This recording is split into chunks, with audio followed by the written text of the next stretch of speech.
Okay, greetings everyone. Welcome to Gerard Black in the Philippines with the Truth. I'm going to welcome you to my channel, all my subscribers, all my scallywags, all my triggers, haters, lovers, commenters, and scallywags. Each and every one of you, I want to welcome you to my channel. How you like my t-shirt? This t-shirt, I saw Dennis Rodman, and he was doing his career thing, and he created this T-shirt called the Ambassador. And sometimes that's how I feel when I'm here in the Philippines. I feel like I'm an ambassador. You know, um, I want people to have a good experience of meeting a Black American. I want people to have a good experience of meeting an American. So, I go out of my way to make sure that the experience is positive, enjoyable, and if at all, everlasting. So I decided to get this T-shirt. I had my brother buy in the United States, sent to me, and voila, I have a Rodman T-shirt. And those of you who know that Rodman was I don't know if he was a point guard or he was a rebounder, one of the highest rebounders in NBA history. So, and when I play basketball, I always count myself on defense. I wasn't an offense player. I was a defense player. I just love slapping, taking the ball from people with a great a number of fouls, but it got the job done. So I had mad respect for Dennis Rodman. It was funny because I found out that Michael Jordan and Scottie Pippen never had a conversation with Dennis Rodman out of all the years they play NBA. Never had a one-on-one conversation with him. He would talk to other players, but would not talk to Michael Jordan and Scottie Pippen. So there's some things that make you go, hmm. But anyway, what I want to talk to you about is that I'm going to tell you a couple of stories. There's one story. Uh, you remember the story about the 14 people that were killed when they were all going to buy pigs and the truck overturned and they were unfortunately killed. In fact, Mia's sister's husband's brother was killed in that accident. So, and prayers went out. And I want to thank those of you who commented when I spoke about the story. Also sent your condolences and sent your prayers. Well, I read the paper, not as often as I should, but, I do read it from time to time. And now I understand somewhat why there was, so many people who were on that mission to buy pigs. And uh, and I remember I was in San Jose and I was buying them from my friend Orlando, who I've had on the show a couple of times, and he's one of those butchers who sells pork. And when the last time I went, it come to find out that he didn't have any meat, or very little meat, if at all, any. And come to find out the reason why, because a lot of his pigs had to be killed, So in Negros Oriental, they slaughtered a whole lot of pigs and what have you from Negros Oriental because of the African swine flu. And it says here, it says, uh, Negroes buy hogs from City Hor. Now, City Hor is an island that's not too far from here. In fact, you can see it often at times, for mostly anywhere around Dumaguete, you can see City Hor Island. And that they have an abundance of hogs, and they are working on a trade deal or, an import deal to send Negros Oriental a lot of hogs because the price, to bring the price down for what they have, and also to replenish a lot of the growers, hogs, because you know, they were pretty much wiped out because of the African swine flu. And come to find out that 80% of the swine flu in the world is here from the Philippines. Often the time, I don't eat it. I stay away from it. From time to time, I will get an urge for spare ribs if they can cook it right.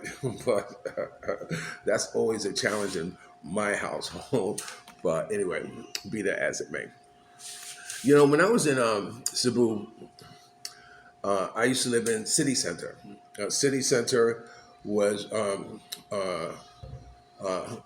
of like a main hub of Cebu, and they had a street there called Mango Street, and the street called Mango Street was known for, I guess, for any other word, it would be called the whole stroll, where you will go and meet girls or lady boys or whatever you want to do, or foreigners. They have been known that they have also met kids there who they wanted to have an encounter with or whatever. So when I would go there, because it was close to where I was living, I used to live at Dynasty Tourist, and I recommend that lodging. If you ever go to Cebu, go to Dynasty Tourist, and it's a very, very good place to stay at. I know when I was coming from the airport, my first day, and after arriving, it was nighttime, and they're driving me to the hotel, and I was like in this, I was in like a culture shock. I couldn't believe where they were taking me. Because once I got out of the airport and started driving through the bowels of Cebu, it was like it was like you saw in the movies. It was like people hanging on the street, and this is late night. The buildings were they were not skyscrapers, anything like that. They were like glorified shabby towns. You know what I'm saying? With I remember sinking into my seat and glancing at the driver and looking out the window and wondering where in the hell is he taking me. I started thinking I'm not going to be kidnapped my first day in the Philippines because I didn't know where I was going. I didn't know what was happening. I didn't know where they were taking me. And then finally it came up and there was the hotel, and I was like, ooh. I was kind of glad that I made it there alive. So I used to Robinson store was very close to it, but whenever I wanted to go there, I would all the cab drivers who were congregating right there. That's where they kind of eat and Miguelito and cook food and all that stuff like this. You could buy whatever. So I remember, and whenever I go to whenever I walked around, I had two weapons on me. I had my knife and I had my other. I'm not gonna say, but I had another weapon on me because I didn't know. I didn't know. I'm still reeling from the culture shock that the night before driving into where I ended up staying, and because I was in a string, I didn't know what to expect. But it was just a matter of that of that fear. You don't know. Often the time, I watch these shows and I see white boys, just a lot walking down the street kicking cans or whatever, and have no fear. But then, for yeah, I don't have that type of courage. I'm always mindful and always like to watch my back and always know what's going on around me and etc. But in fact, we were talking about there's an island that it allows no foreigners in, none whatsoever. They eat them, mercenaries and all these kind of not mercenaries. What do they call them? Your minister, these mercenaries, people who like to kind of help people and bring them into the 20th century and whatever, and they end up eating them too. so they don't care. They don't want no foreigners on their island. So this is what happens. So anyway, I used to go downstairs, get in a taxi, and say, "Take me to Robinson."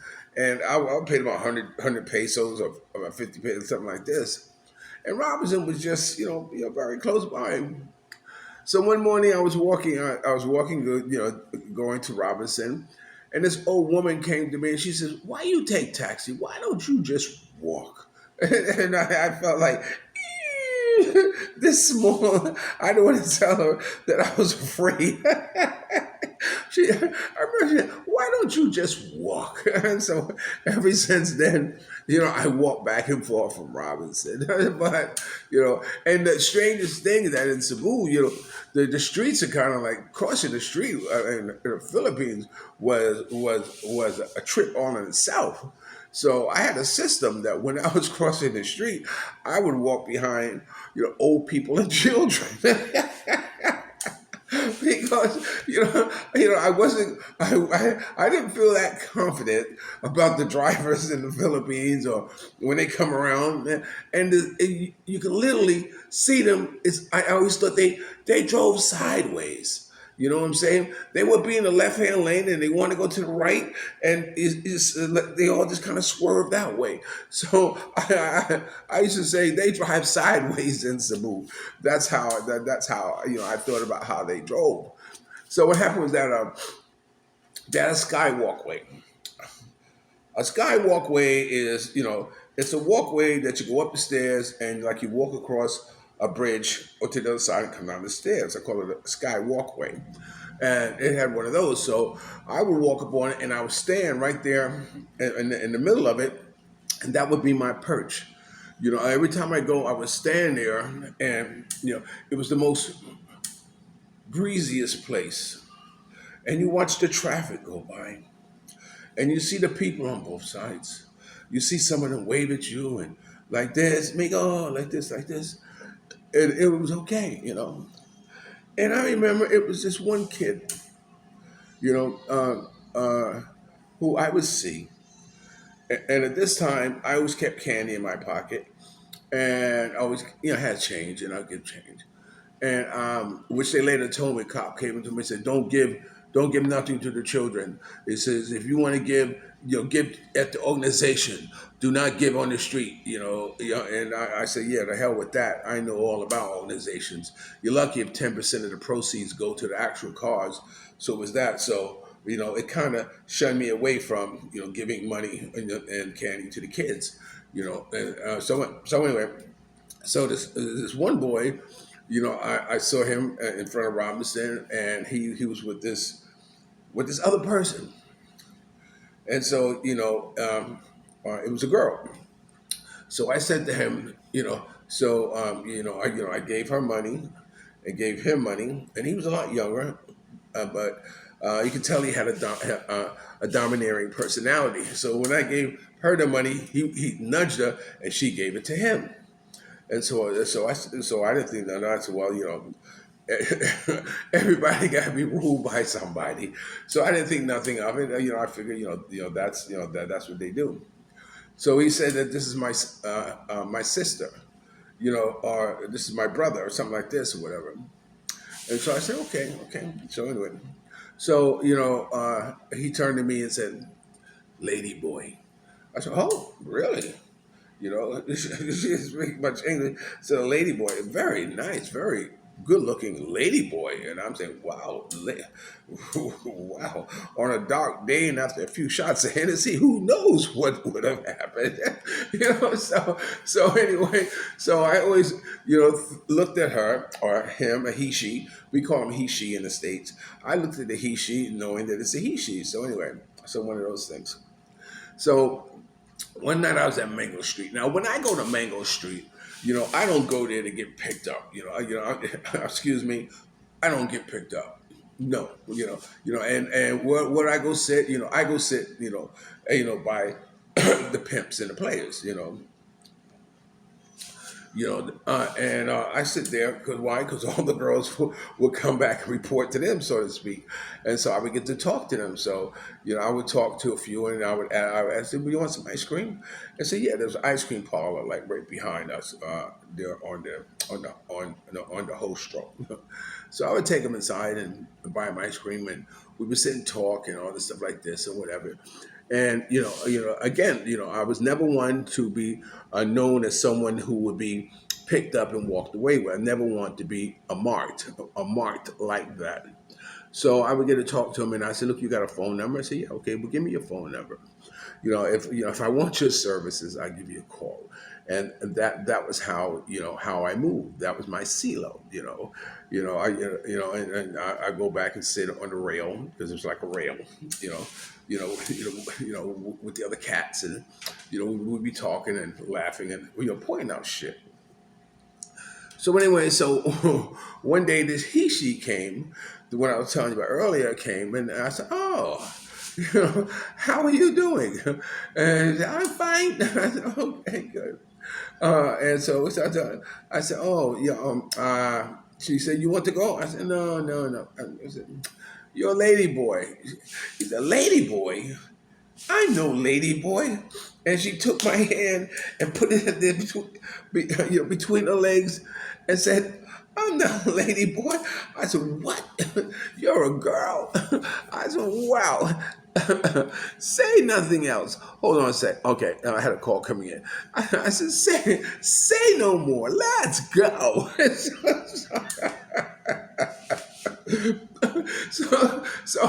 So I took her back, hey, to my condo, and it had a table, and we hung out, and she cooked, she was dancing on the table nude, I very, I looked through the pictures, but not really deep dive into my file to find the video or find the picture. I will do that, but I was I looked at because I wanted to show you, and she was sitting on, she would dance, and I played music. She was, I mean, it was like my own peep show, and it was absolutely. And I was like, wow. I was like, oh.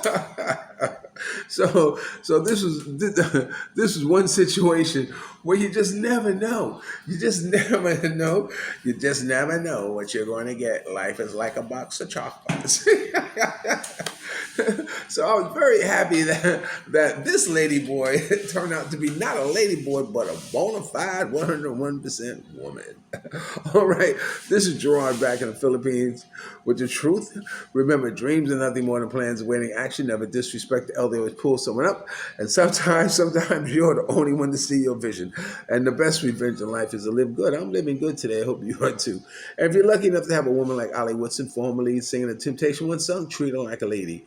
And ladies, if you're lucky enough to have a good man like me, make him feel like a king. And never say no. All right, this is Gerard and one of his Filipino stories. I'll talk to you later. Peace.